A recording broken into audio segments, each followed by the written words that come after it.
अफगानिस्तान की central command बिल्कुल तबाह हो चुकी है। अशरफ गनी पहले ताजिकिस्तान जाते हैं, फिर ओमान और आज अमेरिका चले जाएंगे। इसी तरह अमरुल्ला साले, ये सारे के सारे ऑफिशियल जो थे ये अपना मुल्क छोड़कर भाग गए हैं। अब रही बात सोल्जर्स की, सोल्जर्स को इस बात का पता है कि अगर हम तालिबानों के हत्थे चढ़ गए तो तालिबान हमें छोड़ेंगे नहीं, हमें ब्रूटली तौर पर मारेंगे। ये तालिबानों की और जो अशरफ गनी की सिक्योरिटी फोर्सेस है उसके दरमियान इस तरह की ब्रिज बना हुआ है, इस तरह की सोच है। लेकिन तालिबान ये भी कहते हैं कि हम आम माफी का ऐलान करते हैं, किसी को तंग नहीं करेंगे, जिसकी मर्जी है वो अफगानिस्तान के अंदर रहे, जिसकी मर्जी है वो अफगानिस्तान को छोड़कर चले जाए। लेकिन इसी बीच एक बड़ी खबर आई है कि उज्बेकिस्तान के अंदर अफगानिस्तान की एक जेट जा रहा था, उसको उज्बेकिस्तान ने मारकर नीचे गिराया है और जितने भी सोल्जर्स वहां पर उस जहाज के अंदर ऑन बोर्ड थे वो सारे के सारे जाँ बहक हो गए। अब बात यह है कि अफगानिस्तान के जो सोल्जर्स हैं उनके लिए काफी आफत बन गई है, क्योंकि उन्होंने मुल्क छोड़ना ही छोड़ना है, या अगर नहीं छोड़ेंगे तो वो तालिबानों के हत्थे चढ़ेंगे और तालिबान उनको सख्त से सख्त सजा देंगे।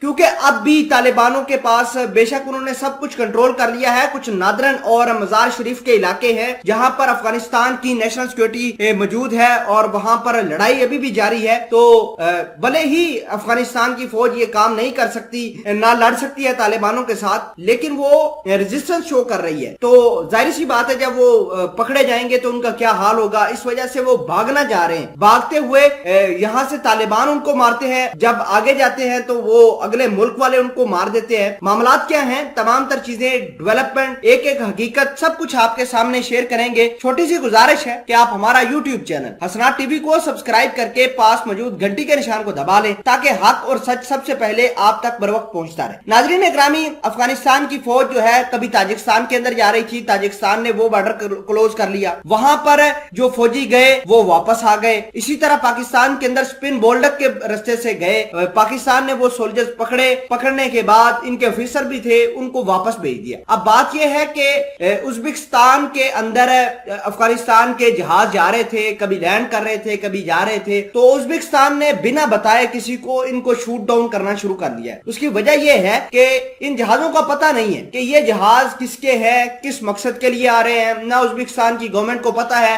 कि ये जहाज किसकी परमिशन से आ रहे हैं। तो लिहाजा उन्होंने कहा है कि जो भी अफगानिस्तान से जहाज आए उसको हमने मारकर गिरा देना है। तो ये इस तरह की पॉलिसी बनाई जा रही है उज्बेकिस्तान के अंदर। ताजिकिस्तान ने खुद का एक बॉर्डर सिक्योर कर लिया है कि जो भी अब अफगानिस्तान से कोई भी आएगा हम उसको बिना सोचे समझे शूट डाउन करेंगे, चाहे वो जहाज की मदद से आ रहा है, चाहे वो लैंड के जरिए आ रहा है, या जिस तरीके से भी आ रहा है हम उसको छोड़ेंगे नहीं। दूसरे नंबर पर बात यह है कि उज्बेकिस्तान के पास अफगानिस्तान के सोल्जर्स का सिर्फ वाहिद रास्ता है। अगर वो प्लेन या जेट या हेलीकॉप्टर के जरिए जाते हैं तो ठीक है, अगर वैसे जाएंगे तो वैसे जा नहीं पाएंगे जमीनी रास्ते से, क्योंकि रास्ते में पड़ता है दरिया, और दरिया जो है ये बेसिकली एक बाउंड्री का काम करता है उज्बेकिस्तान और अफगानिस्तान के साथ। और ये दरिया बहुत बड़ा है, इसका पार्ट ही पार्ट तकरीबन 75 किलोमीटर तक बताया जाता है। तो अफगानिस्तान के सोल्जर्स की मजबूरी है कि वो जहाज का इस्तेमाल करें, वो जमीन के रास्ते से जा नहीं सकते। अगर जाएंगे या तो तालिबानों के हाथ लग जाएंगे या दरिया के नजर हो जाएंगे, और अगर वो जहाज की मदद से जाते हैं तो जहाज